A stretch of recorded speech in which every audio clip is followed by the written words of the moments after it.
Hello student, स्वागत है आपका हमारे चैनल में वनडे एग्जाम फाइट।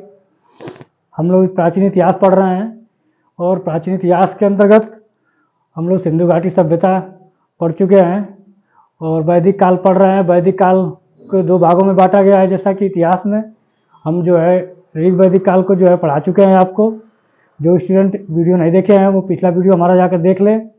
अब हम लोग जो है उत्तर वैदिक काल पढ़ेंगे और उत्तर वैदिक काल जो है हमारा जो पूरा वैदिक काल है वो 1500 से ईसा पूर्व से लेकर 600 ईसा पूर्व का कार्यकाल है।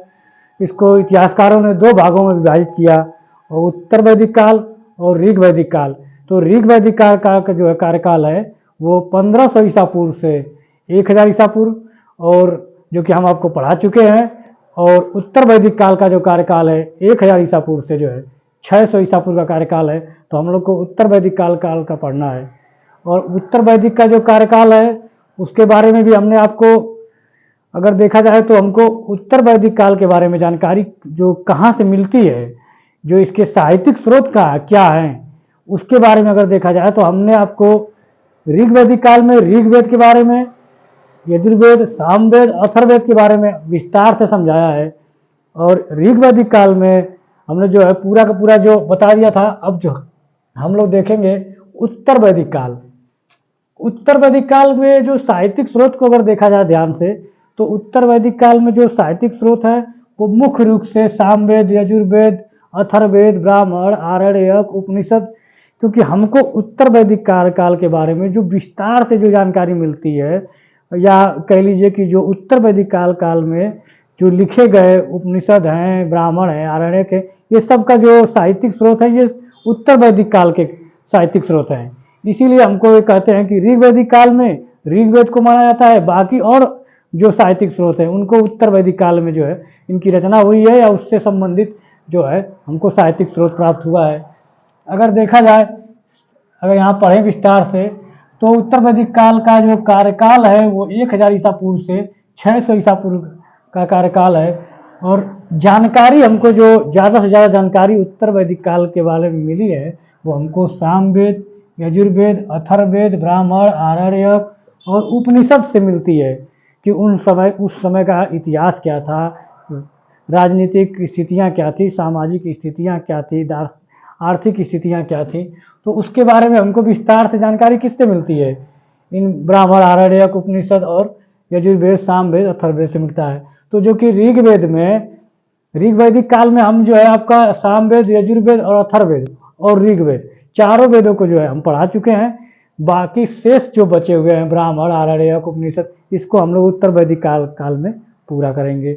अगर देखा जाए, अब हम लोग ब्राह्मण को ग्रंथ को अगर विस्तार से देखा जाए तो ब्राह्मण ग्रंथ का हम पिछले वीडियो में आपको विस्तार से बता चुके हैं कि ब्राह्मण ग्रंथ का जो मुख्य सार क्या होता है, ब्राह्मण का अर्थ क्या होता है।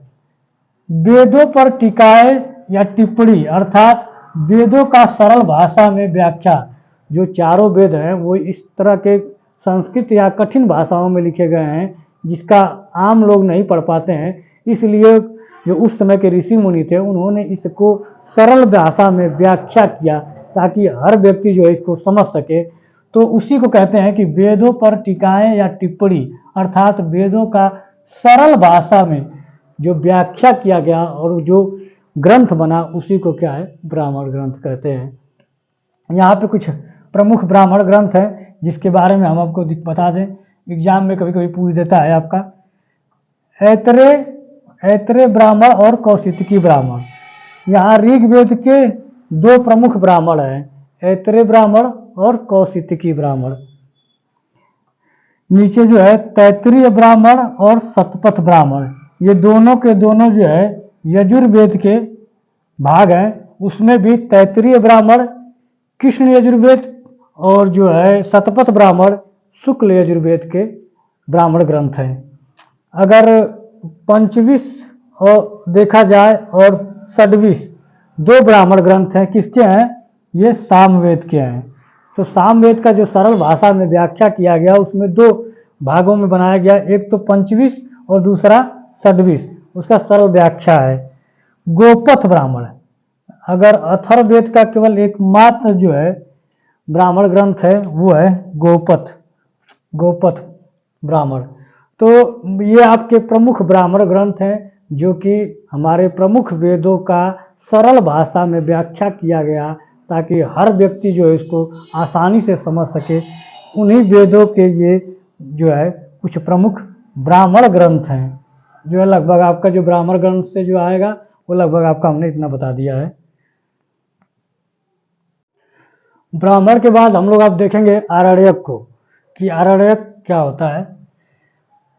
आरण्यक का हमने पहले भी आपको जो है अर्थ बता चुके हैं कि आरण्यक जब हम पढ़ाए थे ऋग वैदिक काल को, तो उसमें हमने पूरा विस्तार से समझाया था कि आरण्यक किसे कहते हैं। यहाँ पर हम जो है और उसको विस्तार से देखेंगे कि आरण्यक का अर्थ होता है जंगल। आरण्यक का क्या अर्थ होता है? जंगल। आरण्यक का अर्थ होता है जंगल। जंगल और अरण्य से बना है। आरण्यक जो है अरण्य से बना है, यानी जंगल से बना है। आर्य जो थे वन में अध्ययन करते थे। आर्य जो थे वो वन में अध्ययन करते थे। और आरण्यक का मेन अगर तात्पर्य देखा जाए तो शिष्यों के द्वारा जंगल में अपने गुरु के पास जाकर सीखे गए ज्ञान का संकलन जो है आरण्यक कहलाता है। पहले उस उत्तर वैदिक काल में जो गुरुओं के पास जंगल में जो गुरु रहते थे, शिष्य उनके पास जाकर शिक्षा ग्रहण करते थे और उनके द्वारा सीखे गए जो ज्ञान होते थे उनको जो है आरण्यक कहलाता था। अर्थात जो जंगल में जाकर गुरु के पास रहकर सीखते थे उसको आरण्यक कहते थे। आरण्यक को वन पुस्तक भी कहते हैं। कहीं कहीं एग्जाम में पूछ देता है कि वन पुस्तक अगर दे देगा तो आप जो है कंफ्यूज नहीं होंगे। आरण्यक जो है वन पुस्तक के नाम से भी जाना जाता है। कुछ प्रमुख आरण्यक है जिसको हम लोग देखेंगे कि वेद, इधर वेद किए हैं और इधर आरण्यक है। ऐतरेय कौशितकी, दो आरण्यक है आपका, ऐतरेय और कौशितकी। ऋग्वेद के दो प्रमुख आरण्यक हैं, एक तो ऐतरेय है, दूसरा कौशितकी।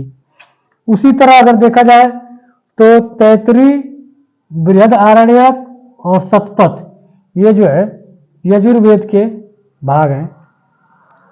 तीसरा देखा जाए जैमिनी और छांदोग्य, सामवेद के, जो सामवेद है इसके जो आरण्यक हैं, प्रमुख आरण्यक हैं।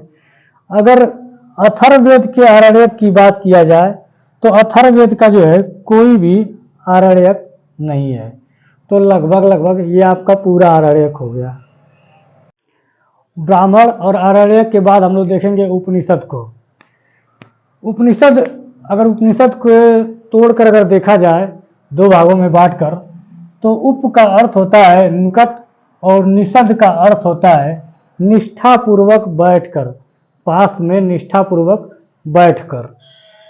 और उपनिषद का जो मुख्य तात्पर्य यह है कि गुरु और शिष्य जब मिलकर आपस में किसी भी दार्शनिक विषय पर चर्चा करते थे तो उससे संबंधित जो उनका संवाद था एक उपनिषद के रूप में एक अलग ही ग्रंथ बन जाता था। उस समय के ऐसे ऋषि मुनि और ऐसे शिष्य हुआ करते थे जो आपस में बैठकर किसी भी विषय, दार्शनिक विषय पर अगर वो चर्चा कर देते थे तो एक नया उपनिषद या एक नया ग्रंथ बन जाता था। उसी को जो है उपनिषद कहते हैं। और हम इसको अगर विस्तार से देखेंगे अगर, तो उपनिषद, जो कुल उपनिषद की संख्या है वो 108 है। जो उपनिषद की कुल संख्या कितनी है? 108 है। एग्जाम में कभी पूछता है, ये इंपॉर्टेंट है कि कुल उपनिषद कितने हैं। तो कुल उपनिषद की संख्या जो है 108 है। और उपनिषद को वेदांत भी कहते हैं। कहीं कहीं उपनिषद को जो है वेदांत भी कहते हैं। और उपनिषद का जो शाब्दिक अर्थ क्या होता है कि एकांत में गुरु और शिष्य बैठकर आत्मा, परमात्मा, जन्म, मृत्यु, मोक्ष, ब्रह्म जैसे विषयों पे चर्चा करने से संबंधित ग्रंथों को उपनिषद कहते थे। कहने का तात्पर्य यह है कि गुरु और शिष्य आपस में बैठकर दार्शनिक बातें जैसे कि आत्मा, ब्रह्म, परमात्मा, जन्म, मृत्यु, ऐसे विषयों पे चर्चा करके संवाद करते थे और ऐसे विषयों से, उनके संवाद से जो एक नया ग्रंथ बनता था उसे ही उपनिषद कहते थे। एग्जाम में बहुत बार पूछा हुआ है, पीसीएस के एग्जाम में पूछा हुआ है कि इस उपनिषद में क्या किस प्रकार की शिक्षा होती थी। तो उपनिषद में दार्शनिक शिक्षा है, जैसे जन्म, मृत्यु, परमात्मा, आत्मा, ऐसे विषयों को। प्रमाणिक रूप से अगर देखा जाए तो उपनिषद जो है केवल 12 है, लेकिन आपसे जो है एग्जाम में पूछता है तो कुल उपनिषदों की संख्या जो है 108 है। यहाँ पर हमने कुछ उपनिषद जो मुख्य और प्रमुख उपनिषद हैं उसको, जो एग्जाम में आते हैं, उसको हमने बताने की कोशिश किया है। कि देखिए कि एक पहला उपनिषद है बृहद आरण्यक उपनिषद। ये बहुत इंपॉर्टेंट है और एग्जाम में आपसे जो पूछता है लगभग वही उपनिषद हमने जो यहाँ बताया है। सबसे बड़ा उपनिषद, आपसे एग्जाम में पूछेगा कि सबसे बड़ा उपनिषद कौन सा है, तो हमको बस उसका नाम याद रखना है, बृहद आरण्यक उपनिषद। इसमें है क्या, एक ऋषि हैं जिनका नाम है याज्ञवल्क्य और गार्गी उनके शिष्य थे। आपस में बैठ के वो लोग जो है संवाद किए थे किसी विषय पे, उसी को जो है बृहद आरण्यक उपनिषद कहते हैं। एक उपनिषद है छांदोग्य उपनिषद। छांदोग्य उपनिषद, इस उपनिषद में जो है पहली बार जो है भगवान श्री कृष्ण का उल्लेख आया हुआ है, ये भी इंपॉर्टेंट है। और मुंडकोपनिषद, मुंडकोपनिषद ये एग्जाम में बहुत बार पूछा है, बहुत इंपॉर्टेंट है आपका, कि सत्यमेव जयते कहाँ से लिया गया है, तो ये मुंडकोपनिषद से लिया गया है। इसको आप भूलेंगे नहीं, बहुत इंपॉर्टेंट है ये। और एक अगला उपनिषद है मांडुक्य उपनिषद।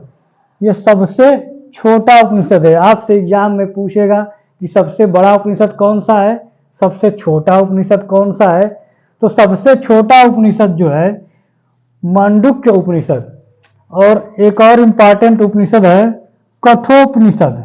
कठोपनिषद, इसमें ये उपनिषद जो है कृष्ण यजुर्वेद का उपनिषद है और इसमें जो है एक ऋषि मुनि है यम और नचिकेता, उनके गुरु और शिष्य हैं, आपस में उनका जो है संवाद है, यानी किसी विषय पर जो है उन्होंने चर्चा किया है और उस विषय से बना है कठोपनिषद। इसी को जो है उपनिषद का एक भाग है, या ये भी एक प्रकार का उपनिषद हो गया है। तो उपनिषद से जो संबंधित महत्वपूर्ण चीज़ें थी जो हमने उसको बता दिया कि उपनिषद का क्या अर्थ होता है, और जो प्रमुख उपनिषद जो एग्जाम में आते हैं उसको भी हमने आपको विस्तार से समझा दिया।